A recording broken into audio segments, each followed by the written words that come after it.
പാലാ രൂപതയിലെ മുണ്ടാങ്കൽ ഇടവകയിലെ Kanattu കുടുംബാംഗം father Vinod CMI കഴിഞ്ഞ 25 വർഷക്കാലം ഗുജറാത്ത് മിഷനിലെ മിഷൻ സേവനങ്ങൾക്ക് ശേഷം ഇപ്പോൾ ഇടുക്കി രൂപതയിൽ സേവനമനുഷ്ഠിക്കുകയാണ്. സീറോ മലബാർ സഭയിലെ ഏക തപസ്വിനിയായ സിസ്റ്റർ പ്രസന്ന ദേവിയുടെ അവസാന കാലഘട്ടങ്ങളിൽ സിസ്റ്ററെ പരിചരിക്കുവാനും സിസ്റ്ററിന്റെ ശുശ്രൂഷകൾ സ്വീകരിക്കുവാനും സിസ്റ്ററിന്റെ മരണസമയങ്ങളിലുള്ള പരിചരണങ്ങളിലും ശുശ്രൂഷകളിലുമൊക്കെ കർമ്മങ്ങൾ നിർവഹിച്ച ഒരു പുരോഹിതനാണ് ഫാദർ വിനോദ് CMI. പ്രത്യേകിച്ചും സാധാരണ ജനങ്ങളിലേക്ക് ഇറങ്ങിച്ചെല്ലുന്ന അച്ഛൻ്റെ പ്രവർത്തന ശൈലികൾ മിഷൻ മേഖലയിലും ഇപ്പോൾ കേരളത്തിലും ജനങ്ങളിൽ വളരെ സ്വീകാര്യത ഉണ്ടാക്കിയിട്ടുണ്ട്. അച്ഛൻ്റെ ജീവിതാനുഭവങ്ങൾ, മിഷൻ കാലാനുഭവങ്ങൾ, പ്രത്യേകിച്ചും കോവിഡ് കാലാനുഭവങ്ങൾ, ഒപ്പം സിസ്റ്റർ പ്രസന്ന ദേവിയോടൊപ്പമുള്ള അച്ഛൻ്റെ ശുശ്രൂഷകൾ ഒക്കെ നമുക്ക് ഇപ്പോൾ പങ്കുവയ്ക്കാം. അച്ഛ, ഏറെ സ്നേഹത്തോടെ സ്വാഗതം. അച്ഛൻ പൗരോഹിത്യത്തിലേക്ക്, ഒരു ദൈവവിളിയിലേക്ക് എങ്ങനെയാണ് അച്ഛൻ കടന്നു വരുന്നത്? എൻ്റെ മാതാപിതാക്കള് വളരെയധികം പ്രാർത്ഥിക്കുന്ന ഒരു വ്യക്തികളായിരുന്നു. രാവിലെ 4 മണിക്ക് തന്നെ എഴുന്നേറ്റ് അപ്പനും അമ്മയും ഒരു 6 മണി വരെ പ്രാർത്ഥനകൾ ചെല്ലുമായിരുന്നു. അത് കഴിഞ്ഞ് വൈകുന്നേരം സന്ധ്യാപ്രാർത്ഥനകൾ മക്കളും എല്ലാവരും ഒരുമിച്ച് ചേർന്നുള്ള സന്ധ്യാപ്രാർത്ഥനകൾ ഒരിക്കലും മുടക്കം വരാതെ ഞങ്ങളുടെ മാതാപിതാക്കൾ ചെല്ലുവാനായിട്ട് പ്രത്യേകം ശ്രദ്ധിച്ചിരുന്നു. അതുപോലെ തന്നെ അവിടെ കഠിനാധ്വാനവും ജീവിത മാതൃകയും ലളിത ജീവിതവും കൂടുതലായിട്ട് പപ്പായോട് അല്ലെ മമ്മിയോടുള്ള സ്നേഹം വർദ്ധിപ്പിക്കുകയും ദൈവസ്നേഹത്തിലേക്ക് വളർന്നു വരുവാനായിട്ട് സഹായിക്കുകയൊക്കെ ചെയ്തിട്ടുണ്ട്. അതുപോലെ തന്നെ എൻ്റെ പൃഥു സഹോദരൻ ഫാദർ സിറിയ കാനാട്ട് പാലാ രൂപതയിൽപ്പെട്ട ഒരു വൈദികനായിരുന്നു. അദ്ദേഹത്തിൻ്റെ കഠിനാധ്വാനവും അദ്ദേഹത്തിൻ്റെ പ്രചോദനങ്ങളും അദ്ദേഹത്തിൻ്റെ ജീവിത രീതികളും ഒത്തിരി എന്നെ വൈദിക ജീവിതത്തിലേക്ക് ആകർഷിച്ചിട്ടുണ്ട്. എൻ്റെ അങ്കിളിൻ്റെ തീഷ്ണതയും അതുപോലെ കുടുംബാംഗങ്ങളോടുള്ള സ്നേഹവും തൻ്റെ കർത്തവ്യങ്ങളിൽ പൂർണ്ണമായ ഉത്തരവാദിത്തോടെ നിർവഹിക്കുകയും ചെയ്ത എൻ്റെ അങ്കിള് എൻ്റെ ദൈവവിളിക്ക് ഒരു പ്രചോദനമായിരുന്നു. അതുപോലെ തന്നെ എൻ്റെ പൃഥു സഹോദരിമാർ 3 പേരുണ്ട്. അവർ 3 പേരും സിസ്റ്റേഴ്സായിരുന്നു. ഒരാൾ CMC മഠത്തിലും 2 പേര് മെഡിക്കൽ മിഷൻ സിസ്റ്റേഴ്സിലുമായിരുന്നു. 2 പേര് മരിച്ചുപോയി. ഒരാൾ സിസ്റ്റർ ഐറിന് ഇപ്പം ജീവിച്ചിരിപ്പുണ്ട്. സിസ്റ്റർ മലേഷ്യയും സിസ്റ്റർ ആനും മരിച്ചുപോയി. അവരും എൻ്റെ ദൈവവിളിക്ക് ഒത്തിരിയേറെ പ്രോത്സാഹനങ്ങളും സഹായമൊക്കെ ചെയ്തിട്ടുണ്ട്. ഈ ഗുജറാത്ത് പ്രൊവിൻസിലേക്ക് പോകുന്നത് അച്ഛൻ ഇവിടെയാണോ അച്ഛൻ്റെ വൈദിക പരിശീലനമൊക്കെ? ഞാൻ കോട്ടയം സെന്റ് ജോസഫ്സ് പ്രൊവിൻസിലാണ് ചേർന്നത്. അത് 1988 കോട്ടയം സെന്റ് ജോസഫ് പ്രൊവിൻസിൻ്റെ അന്നത്തെ മിഷൻ ഏരിയ ആയിരുന്നു ഭവനഗർ റീജിയൻ. അത് കഴിഞ്ഞ് വൈദികനായതിനു ശേഷം ഭവനഗർ ഒരു വൈസ് പ്രൊവിൻസായി മാറുകയും ഞാനൊക്കെ 25 വർഷം അവിടെ വർക്ക് ചെയ്തുകൊണ്ട് ഞങ്ങളൊക്കെ ഭവനഗർ സെന്റ് ചവറ വൈസ് പ്രൊവിൻസിലെ അംഗമായി ചേരുകയും ചെയ്തു. അച്ഛൻ്റെ ഈ മിഷൻ അനുഭവങ്ങൾ, അച്ഛൻ ആ മിഷനോടുള്ള പ്രത്യേക താല്പര്യം കൊണ്ടാണോ അങ്ങോട്ട് തന്നെ തിരഞ്ഞെടുത്തത്? അതെ, മിഷനോട് എനിക്ക് പണ്ട് മുതൽ ഒരു താല്പര്യമുണ്ടായിരുന്നു. അതുകൊണ്ടാണ് അച്ഛൻ CMI സഭയുടെ തന്നെ മിഷൻ രൂപതയിലേക്ക് പോയത്. ഞാൻ 1998 വൈദിക പട്ടം സ്വീകരിച്ചതിന് ശേഷം ഗുജറാത്ത് മിഷന് വേണ്ടി ഞാൻ ഓപ്റ്റ് ചെയ്തു. 25 വർഷം അവിടെ ഗുജറാത്തിൽ 10 വർഷം പ്രിൻസിപ്പളായിട്ടും 15 വർഷം പള്ളി വികാരിയായിട്ട് സേവനം ചെയ്തു. 13 വർഷം ഒരു പള്ളിയിൽ തന്നെ വികാരിയായിരുന്നു. 2 വർഷം പോർബന്ദർ പള്ളിയിലെ വികാരിയായിരുന്നു. അതിനുശേഷം 25 വർഷമായി ജൂബിലി വർഷമായിരുന്നു. ഒരു വർഷത്തെ പ്രാർത്ഥനയ്ക്കും മറ്റുമായി ബ്രേക്ക് എടുക്കാൻ ആഗ്രഹിച്ചു. അങ്ങനെ പ്രൊവിൻഷ്യാളച്ചനോട് ചോദിച്ചു. ഒരു വർഷത്തേക്ക് സബാറ്റിക്കൽ ഇയർ എടുത്തു. അങ്ങനെ കേരളത്തിൽ വന്നു. കേരളത്തിൽ വന്ന 1 മാസം വീട്ടിൽ താമസിച്ചു. ഹൈ റേഞ്ചിനോട് എനിക്കൊരു പ്രത്യേക താല്പര്യമുണ്ടായിരുന്നു. അതുകൊണ്ട് ഇടുക്കി രൂപതയിൽ വർക്ക് ചെയ്യാൻ ഞാൻ ആഗ്രഹിച്ചു. ഇവിടുത്തെ പിതാവിനെ, ജോൺ നെല്ലിക്കുന്നേൽ പിതാവിനെ കണ്ട് എൻ്റെ കാര്യം ഞാൻ പറഞ്ഞു. സന്തോഷത്തോടുകൂടി എഴുകുംവയൽ പള്ളിയിലെ അസിസ്റ്റന്റ് വികാരിയായിട്ട് എന്നെ നിയമിച്ചു.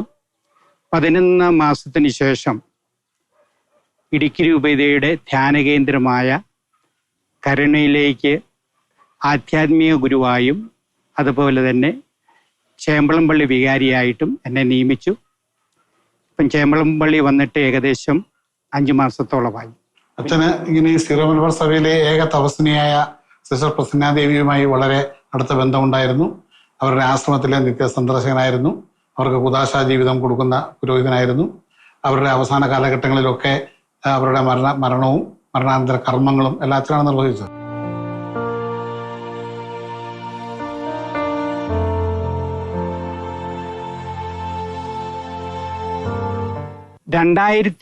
ാണ് ഞാൻ ജൂനഗഡ് ഇടവയിലേക്ക് വികാരിയായിട്ട് പോകുന്നത്.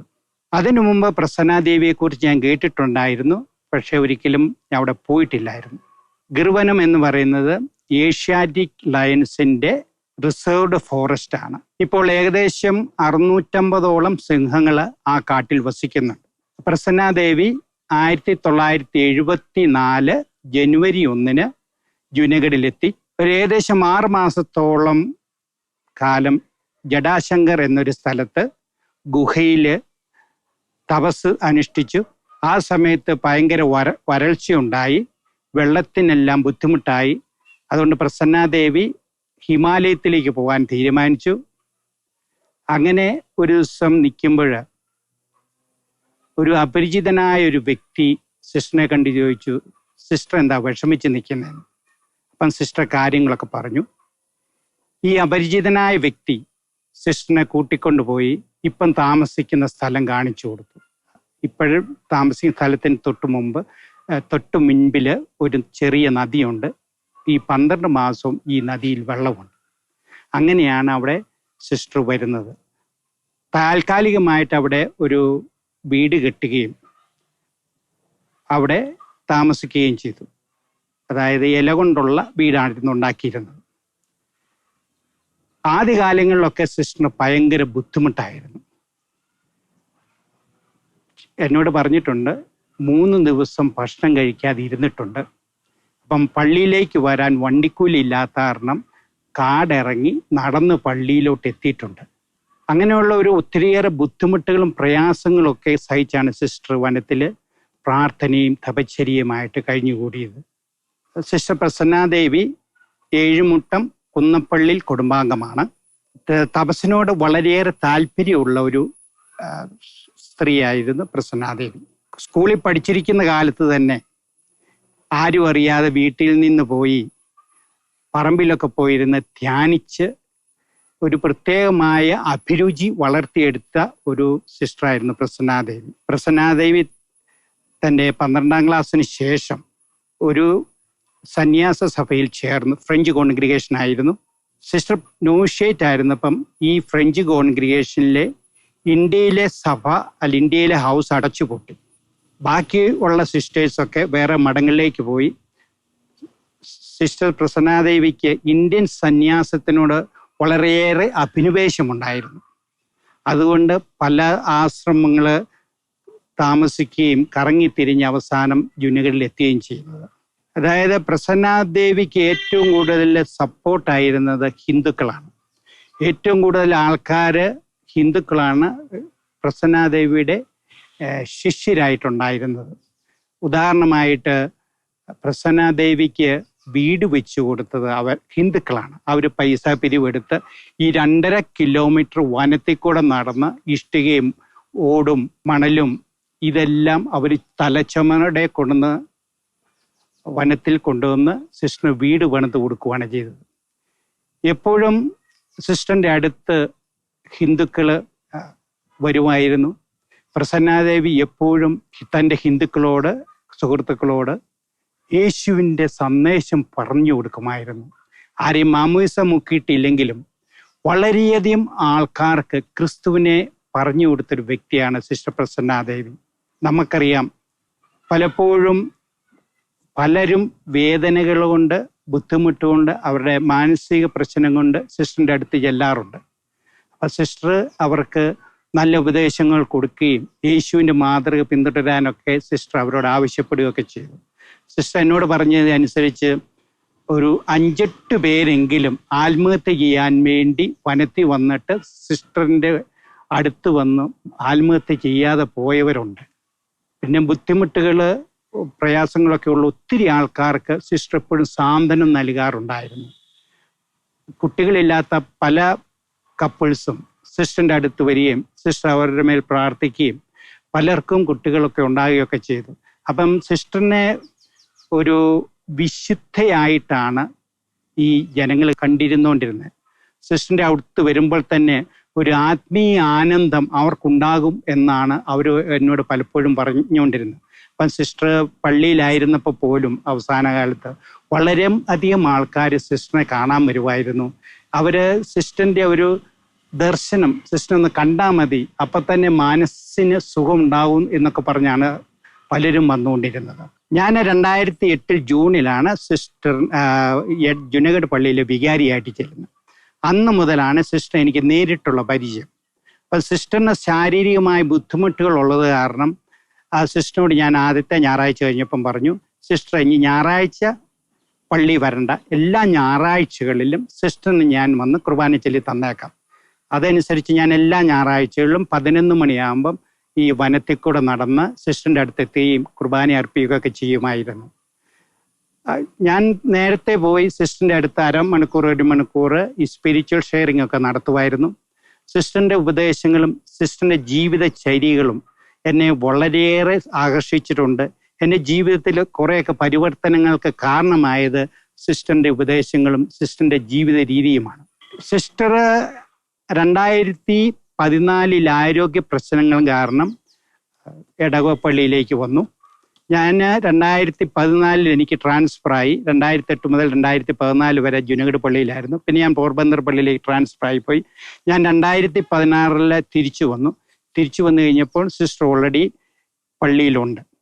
അപ്പം സിസ്റ്ററിന് എല്ലാ കാര്യങ്ങളും ചെയ്തു കൊടുത്തിരുന്നത് ഞാനാണ്. എൻ്റെ മുറിയോട് ചേർന്നായിരുന്നു സിസ്റ്ററിൻ്റെ മുറി. അപ്പം സിസ്റ്ററിന് ക്രോണിക് ആസ്മയുള്ള കാരണം എല്ലാ വർഷവും സിസ്റ്ററിനെ ആശുപത്രിയിൽ അഡ്മിറ്റ് ചെയ്യണമായിരുന്നു. സിസ്റ്ററിനെ അഡ്മിറ്റ് ചെയ്യുമ്പം സിസ്റ്ററിനെ കൊണ്ടുപോകുന്നതും സിസ്റ്ററിനെ ഡിസ്ചാർജ് ചെയ്യുന്നിടം വരെ ഞാൻ ആശുപത്രിയിൽ സിസ്റ്ററിന് കൂട്ടായിട്ട് നിൽക്കുമായിരുന്നു. പലപ്പോഴും മാർച്ച് മാസത്തിൽ സാധാരണ സിസ്റ്ററിനെ ആശുപത്രിയിൽ അഡ്മിറ്റ് ചെയ്യാറുണ്ട്. സിസ്റ്ററിന് ക്രോണിക് ആസ്മ ആയ കാരണം എനിക്ക് ദിവസം 3 നേരം നെബുലൈസർ കൊടുക്കണമായിരുന്നു, 3 നേരം മരുന്ന് കൊടുക്കണമായിരുന്നു. പിന്നെ ചില ദിവസങ്ങളിൽ സിസ്റ്ററിൻ്റെ ഓക്സിജൻ ലെവൽ പെട്ടെന്ന് താന്നു പോകുമ്പോൾ നമ്മൾ ബൈപ്പ് മെഷീനോ അല്ലെങ്കിൽ അതുകൊണ്ട് വിജയിച്ചിട്ടില്ലെങ്കിൽ നമ്മൾ ഓക്സിജൻ ഡയറക്റ്റായിട്ട് കൊടുക്കുമായിരുന്നു. പിന്നെ അതും കൊണ്ടും ജയിക്കുന്നില്ലെന്ന് തോന്നുമ്പോഴാണ് നമ്മൾ ഹോസ്പിറ്റലിൽ കൊണ്ടുപോയിക്കൊണ്ടിരുന്നത്. പിന്നെ സിസ്റ്റർ യാതൊരുവിധ പരാതിയുമില്ലാത്ത ഒരു സിസ്റ്ററായിരുന്നു. പലരോടും സിസ്റ്റർ പറയുമായിരുന്നു, ഞാൻ ഓരോ ദിവസവും ജീവിക്കുന്നത് അച്ഛൻ എന്നെ അതുപോലെ നോക്കുന്നത് കൊണ്ടാണ്, അച്ഛൻ എൻ്റെ ഡോക്ടറാണ്, ഞാൻ അതുപോലെ നോക്കിയിട്ടുമുണ്ട്. യാതൊരു ബുദ്ധിമുട്ടുകളോ പ്രയാസങ്ങളോ സിസ്റ്ററിന് സംഭവിക്കാതിരിക്കാൻ വേണ്ടി ഞാൻ വളരെ കെയർഫുള്ളായിട്ട് സിസ്റ്ററിനെ വേണ്ടി ദിവസം അറ്റ്ലീസ്റ്റ് 3-4 മണിക്കൂറെങ്കിലും ഞാൻ ചിലവഴിക്കുമായിരുന്നു. സിസ്റ്റർ മരിച്ചിട്ട് ഇപ്പോൾ ഏകദേശം 1.5 വർഷമായി. ഫെബ്രുവരി 27, 2023 രോഗബാധയായിട്ട്. സിസ്റ്ററിന് അസുഖം കൂടിയപ്പം ഞാൻ രാജ്കോട്ട് ക്രൈസ്റ്റ് ഹോസ്പിറ്റലിൽ അഡ്മിറ്റ് ചെയ്ത് കഴിഞ്ഞ് ഒരു ദിവസം സിസ്റ്റർ ഒരു വെള്ളിയാഴ്ച പറഞ്ഞു, നോക്കാൻ വന്നൊരു സിസ്റ്ററിനോട്, എനിക്ക് ഈ ആശുപത്രി കിടന്ന് മരിക്കണ്ട, അച്ഛൻ്റെ മുറിയോട് ചേർന്ന് എനിക്കൊരു മുറി തന്നിട്ടുണ്ട്, ആ മുറി കിടന്ന് മരിച്ചാൽ മതി. അപ്പോൾ ഞാൻ പിറ്റേ ദിവസം ഹോസ്പിറ്റലിൽ ചെന്നപ്പം ഈ സിസ്റ്റർ എന്നോട് ഇങ്ങനെ പറഞ്ഞു, ഇങ്ങനെ പ്രസന്നാദേവി ഇങ്ങനെ പറഞ്ഞിട്ടുണ്ട്. ഞാൻ ഡോക്ടറെ കണ്ടു. ഡോക്ടർ പറഞ്ഞു, അച്ഛന് താല്പര്യമാണ്, കൊണ്ടുക്കോ, വലിയ പ്രതീക്ഷയൊന്നും ഇപ്രാവശ്യം വയ്ക്കണ്ട. അപ്പം ശനിയാഴ്ച ഞാൻ ഒരു ആംബുലൻസിന് സിസ്റ്ററിനെ പള്ളിയിൽ കൊണ്ടുവന്നു. ഞായറാഴ്ച കുർബാന കഴിഞ്ഞ് ഇടവകയിലെ എല്ലാ വിശ്വാസികളും സിസ്റ്ററിനെ കണ്ടു. തിങ്കളാഴ്ച ഉച്ചയോടുകൂടി സിസ്റ്ററിൻ്റെ എല്ലാ ഹിന്ദു ഫ്രണ്ട്സും തന്നെ സിസ്റ്ററിനെ വന്ന് കണ്ടു. എല്ലാവരോടും സിസ്റ്റർ സംസാരിച്ചു. ഞാൻ 2 മണിയായപ്പം ജ്യൂസ് ഉണ്ടാക്കി സിസ്റ്ററിൻ്റെ അടുത്ത് ചെന്നു. സിസ്റ്ററിനോട് ചോദിച്ചു, സിസ്റ്റർ ജ്യൂസ് വായിക്കൂടെ തരട്ടെ? അപ്പം എന്നോട് പറഞ്ഞു തന്നേക്കാൻ പറഞ്ഞു. ഞാൻ ജ്യൂസ് കൊടുത്തു. ജ്യൂസ് കൊടുത്തു കഴിഞ്ഞ് സിസ്റ്റർ എന്നെ തന്നെ നോക്കി കരഞ്ഞു കഴിഞ്ഞ് ഒരു 2 മിനിറ്റ് കഴിഞ്ഞപ്പം സിസ്റ്റർ മരിച്ചു. അപ്പം സിസ്റ്റർ ഞാൻ ചെയ്ത സേവനങ്ങൾക്ക് നന്ദിയോടെ യാത്ര പറഞ്ഞതായിരിക്കാം എന്നാണ് ഞാൻ വിശ്വസിക്കുന്നത്. സിസ്റ്ററിൻ്റെ ശവസംസ്കാരം മാർച്ച് 1 നടത്തപ്പെട്ടു. സിസ്റ്ററിൻ്റെ വീട്ടുകാർ 7-8 പേര് ശവസംസ്കാരത്തിൽ പങ്കെടുക്കാനായി എത്തിയിരുന്നു. ശവസംസ്കാരത്തിന് മുഖ്യ കാർമ്മിത്വം വഹിച്ചത് രാജ്കോട്ട് രൂപയുടെ പിതാവായ ജോസ് ചിറ്റൂർപ്പറമ്പിലാണ്. ശവസംസ്കാര വേളയിൽ വളരെയധികം വൈദികരും സിസ്റ്റേഴ്സും സിസ്റ്ററിൻ്റെ ഒട്ടനവധി ഹിന്ദു സുഹൃത്തുക്കളും വന്നിരുന്നു. ഹിന്ദുക്കൾ ഭക്തരായിട്ടുള്ള ആൾക്കാർ ഒത്തിരി പേര് സിസ്റ്ററിനെ കബറെടുത്തെങ്കിൽ പ്രാർത്ഥിക്കാൻ പോകുന്നുണ്ട്. അതുപോലെ തന്നെ നമ്മുടെ ഇടവകയിലുള്ള വിശ്വാസികളും പുറത്തുനിന്നുള്ള വരുന്ന സിസ്റ്റേഴ്സ് അച്ഛന്മാരെല്ലാം കബറെടുത്തെങ്കിൽ പോയി പ്രാർത്ഥിക്കാറുണ്ട്. സിസ്റ്റർ ഒരു സഭയിലും പെട്ട ആളല്ലായിരുന്നു. സ്വന്തമായ രീതിയിൽ തപസ്സനുഷ്ഠിച്ചു വരികയായിരുന്നു. ഗിരിഗിരി കരോട്ടപ്പരമ്പരയിൽ പിതാവിൻ്റെ ശ്രദ്ധയിൽപ്പെടുകയും അദ്ദേഹം അതിനുവേണ്ട എഴുത്തുകൂട്ടുകൾ റോമിലേക്ക് നടത്തുകയും അങ്ങനെ 1997 സിസ്റ്റർ ഔദ്യോഗികമായി സീറോ മലബാർ സഭയുടെ ഹെർമിറ്റായിട്ട് വരികയും ചെയ്തു. സ്ത്രീകൾക്ക് തന്നെ താമസിക്കാനുള്ള അനുവാദമില്ലായിരുന്നു. അത് ഹെർമിറ്റ് ആയത് വഴി റോം അംഗീകരിക്കുകയും സീറോ മലബാർ സഭയുടെ ഏക അംഗീകൃത ഹെർമിറ്റായി സിസ്റ്റർ മാറുകയും ചെയ്തു. ഞാൻ ഫാദർ ജോസി കളത്തിൽ രാജ്കോട്ട് രൂപതയിൽ സേവനമനുഷ്ഠിക്കുന്നു. ഫാദർ വിനോദ് കാനാട്ടിനെ എനിക്ക് വളരെ അടുത്തറിയാവുന്നു. ജുനഘട്ട് ഇടവകയിൽ ഫാദർ വിനോദ് സേവനമനുഷ്ഠിക്കുമ്പോൾ തൊട്ടടുത്ത ഇടവകയിൽ ഞാൻ സേവനമനുഷ്ഠിച്ചിരുന്നു. ജനഹൃദയങ്ങളിലെ പ്രസിദ്ധനായ ഒരു വ്യക്തിയാണ് ഫാദർ വിനോദ്. സൈക്കിൾ അച്ഛൻ എന്ന പേരിൽ അറിയപ്പെടുന്ന വിനോദച്ചൻ ഇടവക ജനങ്ങളുടെ സേവനത്തിന് ഏറ്റവും കൂടുതൽ തൽപരനായിരിക്കുകയും എല്ലാ ദിവസവും രാവിലെ സൈക്കിളിൽ എല്ലാ കുടുംബങ്ങളെയും സന്ദർശിക്കുകയും ബർത്ത്ഡേ ആഘോഷിക്കുന്നവരെ അനുമോദിക്കുകയും രോഗികളായിട്ടുള്ളവരെ സന്ദർശിച്ച് പരിശുദ്ധ കുർബാന നൽകുകയും ഒക്കെ ചെയ്യുന്നത് വളരെ കൃത്യമായിട്ട് ചെയ്യുന്നൊരു വ്യക്തിയാണ്. അതുപോലെ തന്നെ ജുനഘട്ട് ഇടവകയിലായിരിക്കുമ്പോൾ പ്രസന്ന ദേവി എന്ന പേരിൽ അറിയപ്പെടുന്ന ഒരു താപസിനി ജുനഘട്ടിലെ ഗർവനങ്ങളിൽ താമസിച്ചിരുന്ന് പിന്നീട് അസുഖമായപ്പോൾ അച്ഛൻ്റെ അടുത്താണ് അവസാന കാലഘട്ടങ്ങൾ മുഴുവൻ ചെലവഴിച്ചത്. വളരെ സ്നേഹപൂർവ്വം പരിചരിക്കുകയും അവസാന കാലഘട്ടങ്ങളിൽ മരിക്കുന്നവിടം വരെ സ്നേഹത്തിൽ അല്ലെങ്കിൽ ദൈവ ശുശ്രൂഷയിൽ സിസ്റ്ററിനെ നോക്കി പരിചരിക്കുന്ന വലിയൊരു കർമ്മം നിർവഹിച്ചുകൊണ്ട് എല്ലാവർക്കും ഉദാഹരണമായി മാറിയ വ്യക്തിയാണ് ഫാദർ വിനോദ്. അതുപോലെ തന്നെ അദ്ദേഹത്തിൻ്റെ പ്രാർത്ഥനാ ജീവിതവും മറ്റുള്ളവരോടുള്ള സ്നേഹത്തോടെയുള്ള പെരുമാറ്റവും എല്ലാവർക്കും വളരെയധികം സന്തോഷം നൽകുന്നതാണ്.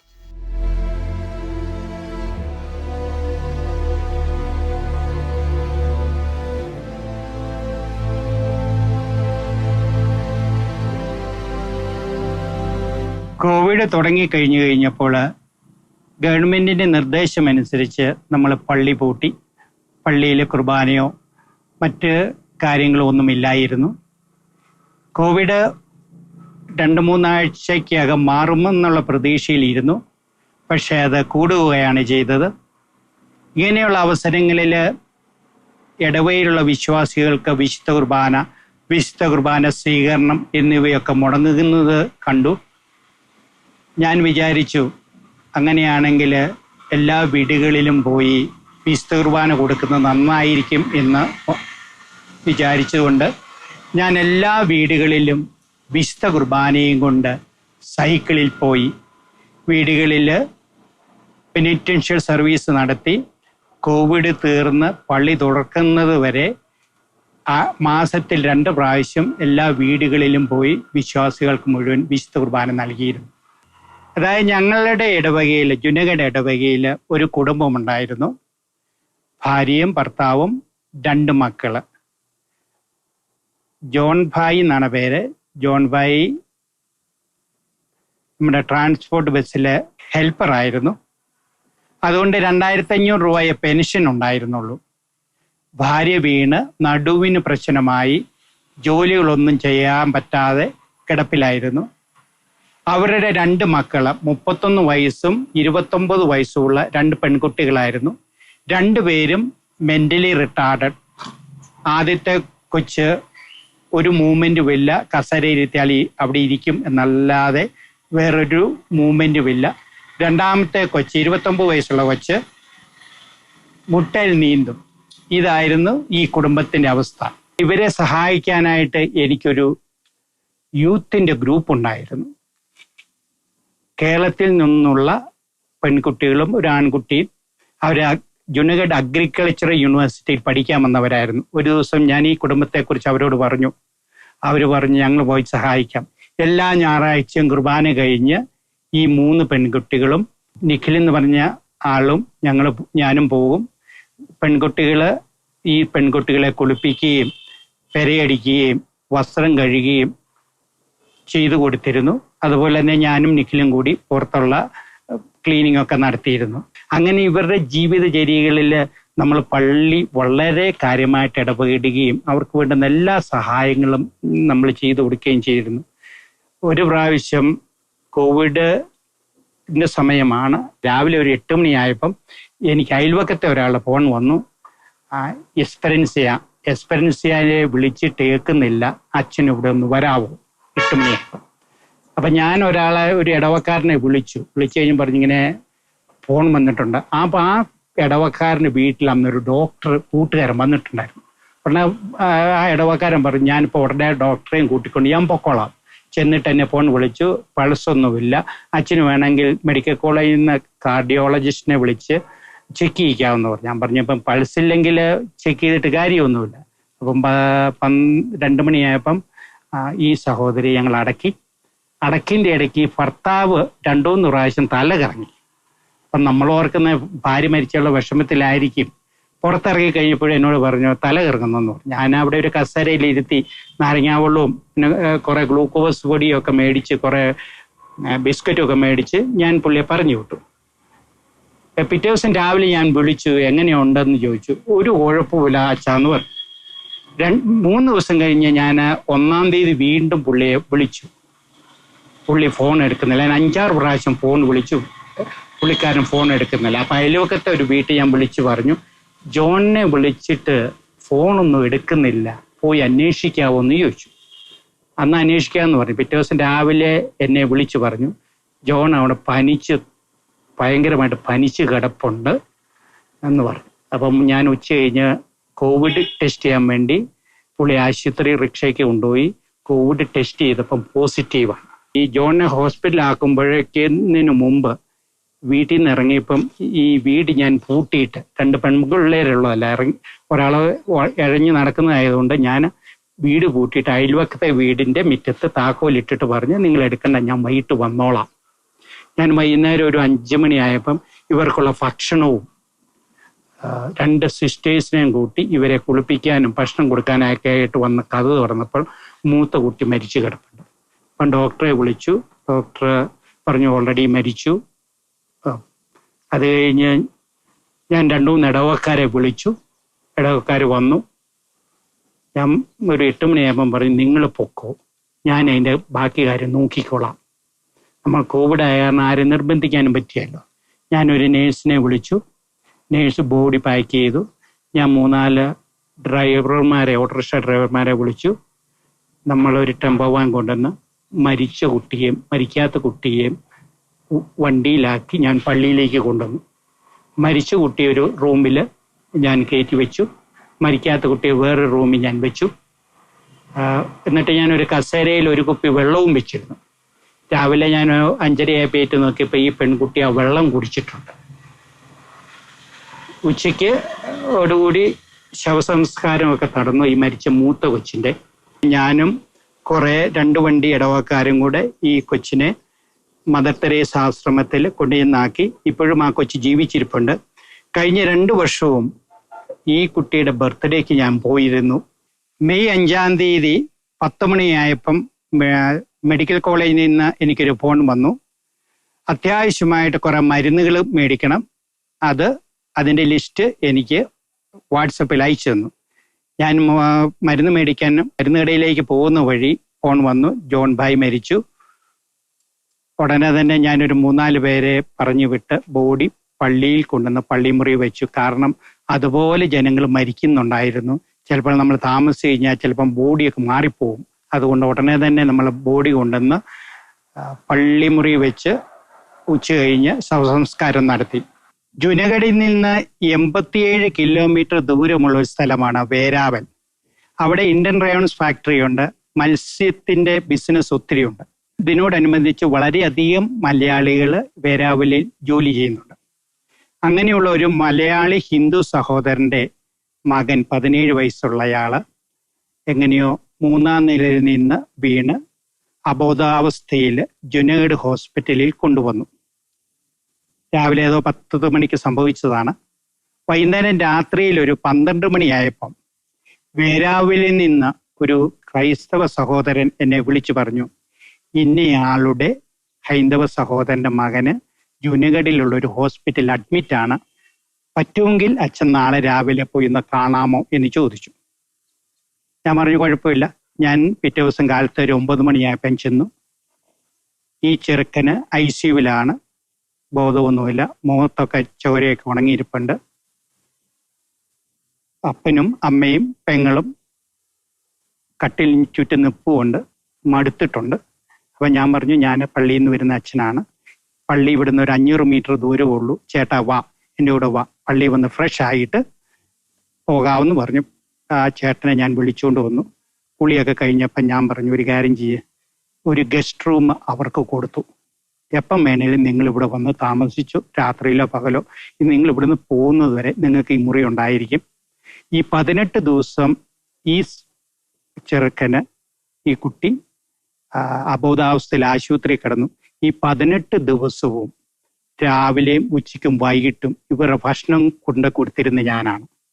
അതുപോലെ തന്നെ ഒരു 3-4 ദിവസം കഴിഞ്ഞപ്പം ഈ പെൺകുട്ടിക്ക്, അമ്മയല്ല മോക്ക്, മഞ്ഞപ്പിത്തം പിടിപെട്ട് വേറൊരു ഹോസ്പിറ്റലിൽ ജുനഗഡിൽ തന്നെ അഡ്മിറ്റായി. ഈ ഹൈന്ദവ സഹോദരൻ എന്നോട് വിളിച്ചു പറഞ്ഞു, അച്ഛാ എന്നാ ചെയ്യുന്നു, ഇങ്ങനത്തെ ഒരു സ്ഥിതിയാണ്. ഞാൻ പറഞ്ഞു, ഒരു കാര്യം ചെയ്യും, ഒന്നെങ്കിൽ ഞാൻ മോൻ്റെ അടുത്തിരിക്കാം, അല്ലെങ്കിൽ മോടെ അടുത്തിരിക്കാം. അപ്പം പറഞ്ഞു, എന്നാൽ അച്ഛൻ മോടെ അടുത്തിരുന്നു. ഞാൻ പകല് പോയിരുന്നു. വൈകുന്നേരം ആയപ്പോൾ അവിടെ തിരുവല്ലയിലുള്ള ഹോളി സ്പിരിറ്റ് സിസ്റ്റേഴ്സിന്റെ കോൺവെന്റ് അവിടെയുണ്ട്. അവിടുത്തെ മദറിനോട് പറഞ്ഞു, ഇങ്ങനെ ഒരു പ്രശ്നമുണ്ട്. പറഞ്ഞ സിസ്റ്റർ ഞാൻ വന്ന് നിന്നോളാം. സിസ്റ്റർ 2 ദിവസം അവിടെ വന്നു നിന്നു. 3-ാമത്തെ ദിവസം ഈ അമ്മയുടെ സഹോദരി ബോംബെയിൽ നിന്ന് എത്തി. ഈ കൊച്ചിനെ ഡിസ്ചാർജ് ചെയ്ത് കഴിഞ്ഞ് പള്ളിയിലാണ് വന്ന് താമസിച്ചത്. അപ്പൊ ആന്റിയുണ്ട്, മോളുണ്ട്. അതുകൊണ്ട് നമുക്ക് പ്രശ്നമൊന്നുമില്ലായിരുന്നു. നമുക്ക് മറ്റുള്ളവരുടെ ബുദ്ധിമുട്ടുകളിൽ, പ്രയാസങ്ങളിൽ നമ്മൾ മതമൊന്നും നോക്കിയിട്ട് കാര്യമില്ല, നമ്മൾ കരുണ കാണിക്കുക എന്നുള്ളതാണ്. അതുപോലെ തന്നെ 18 ദിവസം കഴിഞ്ഞ് രാജ്കോട്ട് ഹോസ്പിറ്റലിലേക്ക് കൊണ്ടുപോയി. ഞാനും കൂട്ടത്തിൽ പോയി. അവർക്ക് പൈസയുടെ ഒക്കെ ബുദ്ധിമുട്ടുണ്ടായിരുന്നു. 40,000-40,000 രൂപ ഞാനും കൊടുക്കുകയും ചെയ്തു. ഇപ്പൊ അവര് സ്ഥിരമായിട്ട് എന്നെ വിളിക്കാറുണ്ട്. അവര് ഭയങ്കര നന്ദിയുള്ളവരാണ്. അപ്പം ആ വർഷത്തെ ക്രിസ്മസ് ദിനത്തിൽ എനിക്ക് ഏറ്റവും കൂടുതൽ ഫോൺ കോൾ വന്നത് വേരാവിലിൽ നിന്നുള്ള ഹിന്ദു സഹോദരന്മാരുടെ ആയിരുന്നു. അച്ഛൻ കാരണം ഒരാളുടെ ജീവൻ അച്ഛൻ രക്ഷിച്ചു. ഇപ്പൊ ഞാൻ ഒരു കഴിഞ്ഞ മാസം ഈ പയ്യനെ കണ്ടു, ഒരു കുഴപ്പമില്ലാതെ നടക്കുന്നു. ഞാൻ 2001 ബോട്ടാദ് സെന്റ് സേവിയർ സ്കൂളിന്റെ പ്രിൻസിപ്പൾ ആയിരിക്കുന്ന കാലത്ത് ഒരു ദിവസം ഞാൻ ബൈക്കിൽ യാത്ര ചെയ്ത് വരികയായിരുന്നു. അപ്പോൾ ഒരു യുവാവ് ഓടുന്നു. എൻ്റെ മോട്ടോർ സൈക്കിളിനെ കൈ കാണിച്ചു. ഞാൻ നിർത്തി. അപ്പൊ അദ്ദേഹം എന്നോട് പറഞ്ഞു, എൻ്റെ ഭാര്യയ്ക്ക് ബ്ലഡ് അത്യാവശ്യമാണ്, ബ്ലഡ് ബാങ്കിൽ പോകണം. ഞാൻ ആ ഹൈന്ദവ സഹോദരനോട് പറഞ്ഞു, മോട്ടോർ സൈക്കിളിൽ കയറിയിരുന്നു. ഞാൻ ബ്ലഡ് ബാങ്കിൽ പോയി ബ്ലഡ് മേടിച്ചു. ഒരു 450 രൂപ അവർ പറഞ്ഞു. ഞാൻ നോക്കിയപ്പോൾ ഈ സഹോദരൻ്റെ കയ്യിൽ 20 രൂപയേ ഉള്ളൂ. ഞാൻ ആ 450 രൂപ കൊടുത്തിട്ട് പറഞ്ഞു, എന്നാലും ബ്ലഡ് അല്ലേ, അത്യാവശ്യമായിട്ട് വേണ്ടിയതല്ലേ. ഞാൻ പറഞ്ഞു ഞാൻ തിരിച്ചുകൊണ്ട് വിട്ടേക്കാവെന്ന് പറഞ്ഞു. ഞാൻ ഈ സഹോദരനെയും കൂട്ടിക്കൊണ്ട് ഞാൻ ആശുപത്രി ചെന്നു. ഞാൻ രോഗിയെ കണ്ടു. വളരെ ദയനീയമായ അവസ്ഥ. 5 പൈസ കയ്യിലുള്ളതായിട്ട് എനിക്ക് തോന്നിയില്ല. പറഞ്ഞാൽ എനിക്കറിയാവുന്ന നേഴ്സായിരുന്നു. നേഴ്സിനോട് പറഞ്ഞു ഇവരെ ഡിസ്ചാർജ് ആകുമ്പോൾ എന്നോട് പറഞ്ഞേച്ചാൽ മതി, ഇവരോട് പൈസയൊന്നും മേടിച്ചേക്കരുത്, ഞാൻ പൈസ തന്നേക്കാമെന്ന് പറഞ്ഞു. ഏതാണ്ട് 6500-7000 രൂപ നന്നായി. ഞാനത് കൊടുക്കുകയും ചെയ്തു. അത് കഴിഞ്ഞ് ഈ ഹിന്ദു സഹോദരൻ 2-3 പ്രാവശ്യം സ്കൂളിൽ വന്നു. അച്ഛൻ എൻ്റെ വീട്ടിൽ ഒരു ദിവസം ചായ കുടിക്കാൻ വരണമെന്നും പറഞ്ഞു. ഞാൻ പറഞ്ഞു എന്നാ ഒരു ദിവസം വന്നേക്കാം എന്നും പറഞ്ഞ് ഞാൻ പോയി കഴിഞ്ഞ വഴി സൈഡിൽ ഈ ചാക്ക് കൊണ്ട് മറച്ച വീടാണ്. 10x10 പോലും മുറിക്ക് മുഴുപ്പ് കാണുകയില്ല. നമ്മള് ഈ സഹോദരൻ ഇപ്പൊ എന്നാ പറഞ്ഞാലും ഫാദർ ചെയ്തു തന്നു.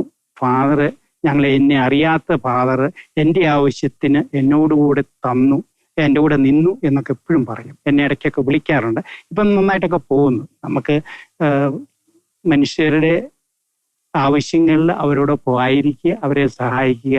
അതുപോലെ തന്നെ എൻ്റെ ഇടവകയിൽ ഞാൻ ചെല്ലുമ്പോൾ ഒരു കുടുംബത്തിന് മാത്രം വീടില്ലായിരുന്നു. അവർക്ക് വീട് മേടിക്കുക എന്ന് പറഞ്ഞാൽ സാധ്യവുമല്ലായിരുന്നു. ഞാൻ ഇടവക്കാരോട് പറഞ്ഞു നമ്മുടെ ഇടവകയിൽ ഒരാൾക്ക് വീടില്ലാത്തതുകൊണ്ട് നമുക്കൊരു വീട് മേടിച്ചു കൊടുക്കാം. കാരണം ഇടവക്കാരും മൊത്തമായിട്ട് സഹകരിച്ചു. നമ്മളെ വീട് മേടിച്ചു കൊടുക്കുകയൊക്കെ ചെയ്തു.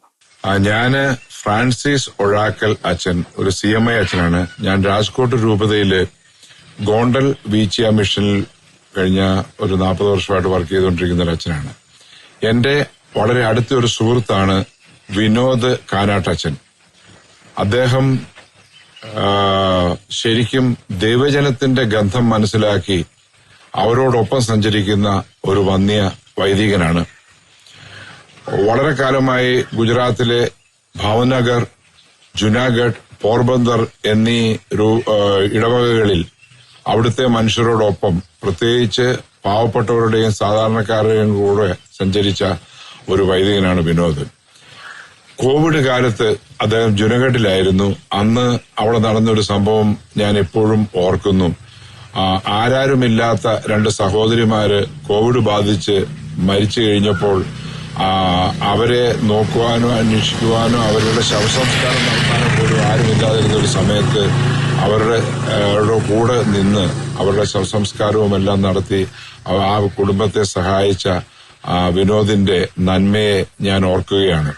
അതുപോലെ എല്ലാ സ്ഥലത്തും, ഏത് സ്ഥലത്തായിരുന്നെങ്കിലും അവിടെയെല്ലാം സാധാരണക്കാരനും ആവശ്യമുള്ളവനും പാവപ്പെട്ടവനും വേണ്ടി നന്മ ചെയ്യുവാനായിട്ട് വളരെയധികം പരിശ്രമിച്ചുകൊണ്ടിരിക്കുന്ന ഒരു വ്യക്തിയാണ് വിനോദ്. വിനോദിന്റെ ഒരു വിനോദമാണ് സേവനം ചെയ്യുകയും പാവപ്പെട്ടവരോടുകൂടി ആയിരിക്കുകയും ചെയ്യുക എന്നുള്ളത്. അതിനുശേഷം അച്ഛൻ 25 വർഷത്തോളം ആ മിഷൻ മേഖലയിൽ പ്രവർത്തിച്ചിട്ട് പിന്നെ അച്ഛൻ കേരളത്തിലേക്ക് കടന്നു വരാനുള്ള ഒരു സാഹചര്യം.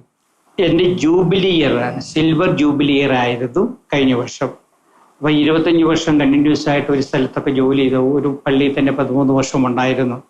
അപ്പോൾ ഒരു മാറ്റം, കുറച്ചൊക്കെ കൂടുതൽ പ്രാർത്ഥിക്കുക, കുറച്ചൊരു വിശ്രമമായിട്ടുള്ള ഒരു ജീവിതം കഴിഞ്ഞ് വീണ്ടും ഒരു പുതിയ ഊർജത്തോടുകൂടി തിരിച്ചു ചെല്ലാം എന്നുള്ള പ്രതീക്ഷയിലാണ് ഞാൻ കേരളത്തിലേക്ക് വന്നത്. പിന്നെ എനിക്ക് ഹയർ റേഞ്ചിനോടൊരു പ്രത്യേക താല്പര്യം ഉണ്ടായിരുന്നു. അപ്പം ഞാൻ ഇടുക്കി രൂപത മെത്രാനായ ജോൺ നെല്ലിക്കുൽ പിതാവിനോട് ഞാൻ ചോദിച്ചു, ഇങ്ങനെ ഒരു വർഷം എനിക്ക് എവിടെയെങ്കിലും ഒരു അസിസ്റ്റൻ്റായിട്ട് ജോലി ചെയ്താൽ താല്പര്യമാണ്. അപ്പം ജോൺ നെല്ലിക്കുൽ പിതാവ് അത് സമ്മതിക്കുകയും അതും പ്രകാരം എന്നെ എഴുകുംവയലിൽ അസിസ്റ്റന്റ് വികാരിയായിട്ട് അപ്പോയിന്റ് ചെയ്തു. 11 മാസങ്ങൾക്ക് ശേഷം എന്നെ പിതാവ് ഈ ചേമ്പളം സെന്റ് ജോസഫ് പള്ളിയുടെ വികാരിയായി നിയമിക്കുകയും അതുപോലെ തന്നെ നെടുങ്കണ്ടത്തുള്ള ഡിക്കി രൂപതയുടെ ധ്യാന കേന്ദ്രമായ കർണയില് ആധ്യാത്മിക ഗുരുവായിട്ട് എന്നെ നിയമിക്കുകയും ചെയ്തു. ശരിക്കും അച്ഛനൊരു ഇടവക വികാരിയായി കേരളത്തില് ആദ്യം വരുന്നത് ഈ ചേമ്പളം സെന്റ് ജോസഫ് ഇടവകയിലാണ്. അച്ഛൻ ഇവിടെ വന്നതിന് ശേഷവും അച്ഛന്റെ പ്രവർത്തനങ്ങള് സാധാരണ ജനങ്ങളിലേക്ക് കൂടുതൽ അടുത്തിറങ്ങി, അത് അവിടുന്ന് കിട്ടിയ ഒരു ഊർജത്തിന്റെ ഫലമാണോ? അതായത് ജനങ്ങള് വൈദികരെ തേടി വരികയല്ല ചെയ്യേണ്ടത്, വൈദികർ ജനങ്ങളെ തേടി പോവുക. ആ അപ്രോച്ചാണ് ഞാൻ സ്വീകരിച്ചിരിക്കുന്നത്. ഞാനിവിടെ ചേമ്പളം സെൻറ് ജോസഫ് പള്ളിയിൽ ചാർജ് എടുത്തു. എനിക്ക് 1-2 മാസം എടുക്കേണ്ടി വന്നു എല്ലാവരെയും ഒന്ന് പരിചയപ്പെടുവാനും എല്ലാവരുടെ വീട്ടിൽ പോവാനും. അങ്ങനെയുള്ള അവസരങ്ങളിൽ ഞാൻ പ്രായം ചെന്നവരെ നോട്ട് ചെയ്ത് വെച്ചു. 2 മാസത്തിന് ശേഷം ഇവിടെ ഞാൻ മാസത്തിൽ 2 പ്രാവശ്യം എല്ലാ രോഗികൾക്കും കുർബാന കൊടുക്കുന്നുണ്ട്. വീട്ടിൽ ചെല്ലുന്നതിന് 2 മണിക്കൂർ മുമ്പ് അവരെ ഞാൻ വിളിച്ചു പറയും, ഇന്ന സമയത്ത് ഞാൻ കുർബാനയും കൊണ്ടുവരും, തയ്യാറായി നിൽക്കുക, കുമ്പസാരിക്കാനുള്ളവരെ കുമ്പസാരിപ്പിക്കുക. ഞാൻ ഈ ഇടവകയിൽ മാത്രം കുർബാനയ്ക്ക് കൊണ്ടുപോകുന്നതും മിക്കവാറും ബർത്ത്ഡേക്ക് പോകുന്നതും ഞാൻ നടന്നാണ് പൊയ്ക്കൊണ്ടിരിക്കുന്നത്. അതിന് പ്രധാന കാരണം നമ്മൾ നടന്നു പോകുമ്പോൾ ആൾക്കാരെ കാണും, അറ്റ്ലീസ്റ്റ് നമുക്കൊന്ന് ചിരിച്ച് അവരുമായിട്ടുള്ള ഒരു ബന്ധങ്ങൾ നമ്മൾ കൂടുതൽ ഊഷ്മളമാക്കാനുവാൻ വേണ്ടിയാണ്. അല്ല നമ്മൾ കാറയിൽ പോയി നമ്മൾ വഴിയിൽ ആരെയും കാണുന്നില്ല അല്ലെങ്കിൽ ശ്രദ്ധിക്കാറില്ല. നമ്മൾ കൂടുതൽ സിമ്പിളായിട്ടുള്ള ഒരു ജീവിതത്തിലേക്ക് വളർന്നു വരുവാൻ വേണ്ടിയാണ്. ജനങ്ങൾ ആവശ്യപ്പെടുന്നതും താല്പര്യപ്പെടുന്നവരും വൈദികർ വളരെ ലളിതമായ ഒരു ജീവിതം നയിക്കുന്നവരാണ്. ഞാൻ ജൂനിയർഡിലാണെങ്കിൽ പോലും എനിക്ക് 4 വീലർ ഉണ്ടായിരുന്നു.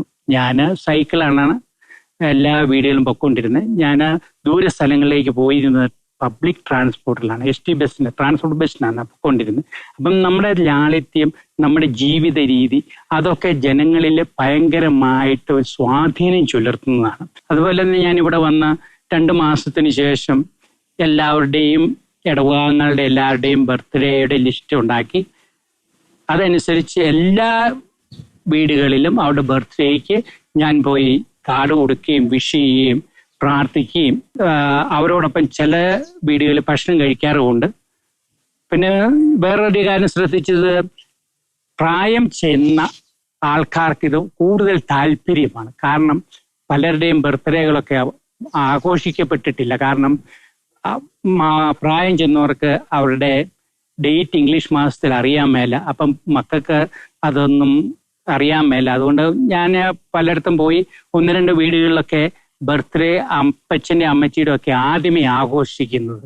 അതുകൊണ്ട് അത് ഇന്നത്തെ കാലത്ത് ജനങ്ങള് മാതാപിതാക്കളെ മറക്കുന്ന ഒരു കാലത്ത് ഇങ്ങനെ വീടുകളിൽ പോയി അവരെ വിഷ് ചെയ്യുമ്പം അവരോടൊപ്പം ആയിരിക്കുമ്പോൾ ആ മക്കളെല്ലാം ഒരുമിച്ച് വരുന്നതും കൂടി ബർത്ത്ഡേ ആഘോഷിക്കുന്നതൊക്കെ അവരുടെ ജീവിതത്തിലുള്ള മധുരമേറിയ അനുഭവങ്ങളാണ്.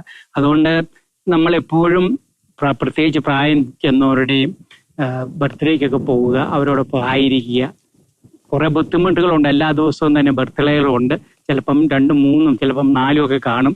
നമ്മൾ എല്ലായിടത്തും എത്തിച്ചേരും. ചിലപ്പം വൈകുന്നേരം രാത്രി 9 മണിയൊക്കെ ആവും. എങ്കിലും എല്ലാവരുടെയും ബർത്ത്ഡേക്ക് അവരുടെ വീട്ടുകളിൽ ഞാൻ പോകും. അതുപോലെ തന്നെ കുർബാന കൊടുക്കുന്നതാണേലും മാസത്തിൽ 2 പ്രാവശ്യം എല്ലാവരുടെയും വീട്ടിൽ ഞാൻ എത്തി കുർബാന കൊടുത്തു. നമ്മുടെ ഇടവകയിൽ വന്നിട്ട് ഇപ്പോൾ അച്ഛന് 5 മാസത്തോളമായി.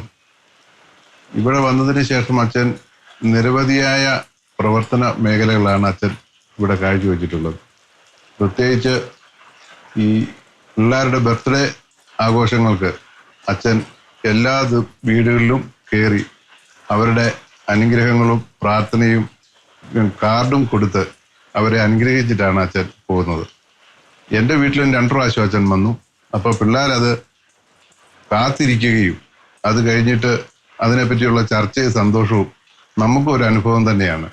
അതുപോലെ തന്നെ നമ്മുടെ സുഹൃത്തുക്കളൊക്കെ പറയുന്നത് പ്രായമായവരുടെ വീടുകളിൽ അച്ഛൻ ചെന്ന് കുർബാന കൊടുക്കുകയും കുമ്പസാരിപ്പിക്കുകയും ചെയ്യുന്നത് വളരെ അനുഭവമായിട്ടാണ് പറയുന്നത്. അത് മാസത്തിൽ 2 പ്രാവശ്യം മുടങ്ങാതെ വീടുകളിൽ കൂടെ പോയി അച്ഛൻ കുർബാന കൊടുക്കുകയും അത് നടന്നു തന്നെ പോയി കൊടുക്കുകയാണ് ചെയ്യുന്നത്. ഉറാലിയൊക്കെ ഇട്ട് വഴിയെ നടന്നു പോകുന്ന കാണുമ്പോൾ നമുക്കൊരു തരിപ്പാണ് ശരിക്കും പറഞ്ഞു കഴിഞ്ഞാൽ. അത് വലിയൊരു വിശ്വാസത്തിന്റെ ഭാഗമായിട്ട് എല്ലാ ജനങ്ങളും ഏറ്റെടുക്കുകയാണ്. ഗുജറാത്ത് മിഷനിലെ സ്തുത്യർഹമായ സേവനങ്ങൾക്ക് ശേഷം വിശുദ്ധ ജീവിതം ജയിച്ച ഒരു സന്യസ്തയുമായിട്ടുള്ള നിരന്തരമായ ബന്ധവും അവരെ പരിചരിച്ചതും ഒക്കെ അനുഭവ സമ്പത്തുകളുമായി ഇടുക്കി രൂപതയിലെ ഒരു ഇടവകയിൽ വികാരിയായി കടന്നു വന്ന് ഈ തദ്ദേശവാസികളായ ക്രൈസ്തവ വിശ്വാസികൾക്ക് മാത്രമല്ല മറ്റുള്ളവർക്കും എല്ലാം വലിയ ഒരു മാതൃകയായി മാറുന്ന ഒരു പുരോഹിതനാണ് ഫാദർ വിനോദ് കാനാട്ട്. അച്ഛൻ്റെ ഈ അനുഭവങ്ങൾ വിശ്വാസികൾക്കേറെ ഗുണകരമാവട്ടെ. പൗരോഹിത്യത്തെയും സന്യാസത്തെയും ഒക്കെ അപമാനിക്കുകയും നിന്ദിക്കുകയും കുറച്ചു കാണുകയും ചെയ്യുന്നൊരു സമൂഹത്തിൽ പൗരോഹിത്യത്തെ കൂടുതൽ ആദരിക്കുവാനും പൗരോഹിത്യത്തെ കൂടുതൽ മനസ്സിലാക്കുവാനും എല്ലാവർക്കും പ്രചോദനമാവട്ടെ എന്ന് ആശംസിക്കുന്നു.